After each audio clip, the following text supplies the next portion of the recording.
ঘটানো হয়েছে, কেন্দ্রীয় সংগঠিত কর্মীকে হত্যা করা হয়েছে। বাংলাদেশে বিএনপি সহ জিয়া পরিবারের সদস্যদের উপরে নিষ্পেষিত নিপীড়ন একের পর এক নেমে এসেছে। তার ধারাবাহিকতায় তারা ভেবেছিল জিয়া পরিবারকে ধ্বংস করতে পারলে বাংলাদেশকে অনেকাংশ ধ্বংস করা যায়, বাংলাদেশকে তাদের রাষ্ট্রে পরিণত করা যায়, বিএনপিকে ধ্বংস করা যায়, কণ্ঠ বিরোধী দলের কণ্ঠকে রুদ্ধ করা যায়। এর এই ফলশ্রুতিতে আমরা দেখেছি সারে গিয়েছিলাম তুহিনকে মিথ্যা মামলা দিয়ে সাজানো নাটক করে ফরমায়েশি সাজা দিয়ে তাকে কারান্তরীণ করার চেষ্টা করা হয়েছে। উনি দেশান্তর হয়েছিলেন এবং আমরা মনে করি জিয়া পরিবার সহ বিএনপি এবং অপর রাজনৈতিক দলগুলো বাংলাদেশে ক্ষতিগ্রস্ত হয়েছে।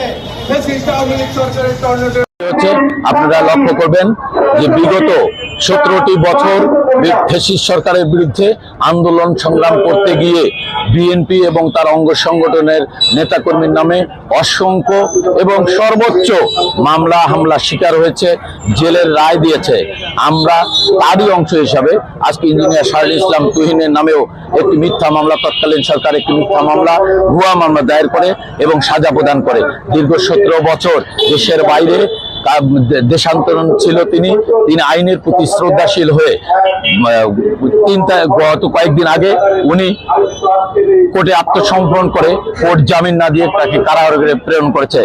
আমরা পাশাপাশি লক্ষ্য করছি আমরা আইনের প্রতি শ্রদ্ধাশীল হয়ে যখন আমরা আইনের আশ্রয় নিতে যাচ্ছি আমরা সে বিচার পাচ্ছি না। পাশাপাশি লক্ষ্য করবেন বিগত ফ্যাসিস্ট সরকারের দোসর সাবের হোসেন চৌধুরী সহ অনেক নেতা কর্মীকে যা আদালত কর্তৃক জামিন দেওয়া হচ্ছে, কিন্তু আমাদের বিএনপির নেতা ইসলাম তুহিনকে মামলা দিয়ে জেলে আটক করে রাখা হয়েছে এবং তার এই মুক্তির দাবিতে মানববন্ধন হচ্ছে, এই বিষয়ে একটু বলবেন।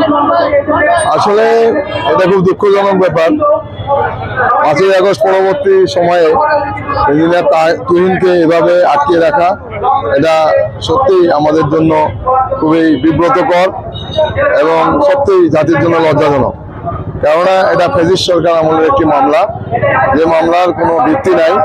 আপনারা জানেন ফ্যাসিস্ট সরকার আমলে বিভিন্ন পেশাজীবী সংগঠনের নেতা, বিভিন্ন রাজনৈতিক দলের নেতাদের বিরুদ্ধে বিভিন্ন হয়রানিমূলক নিবর্তনমূলক মামলা দেওয়া হয়েছে, যে মামলাগুলো ভৌতিক, যে মামলাগুলো আদৌ কোনো সত্যতা নাই। ঠিক তেমনি একটি মামলা ইঞ্জিনিয়ার শাহরুল ইসলাম তুহিনকে দেওয়া হয়েছে।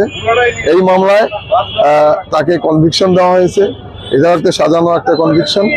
আমরা তীব্র নিন্দা জানাচ্ছি এবং বিপ্লবের মাধ্যমে বাংলাদেশের যে স্বাধীনতা হয়েছে, এই স্বাধীনতার পর ইঞ্জিনিয়ার শাহরুল ইসলাম চৌধুরী তুহিন ভাই আইনের উপর পূর্ণ আস্থা রেখে তিনি আত্মসমর্পণ করলে বিগত স্বৈরাচার সরকারের যে দোসররা এখনো বিভিন্ন অফিস আদালতে বসে আছে, তারা এই নতুন বাংলাদেশে আবার নতুন করে ইঞ্জিনিয়ার শাহরুল ইসলাম চৌধুরী তুহিন ভাইয়ের বিরুদ্ধে এক ষড়যন্ত্র করে, বৈষম্য তৈরি করে, ওনাকে জামিন না দিয়ে জেল হাজতে প্রেরণ করে।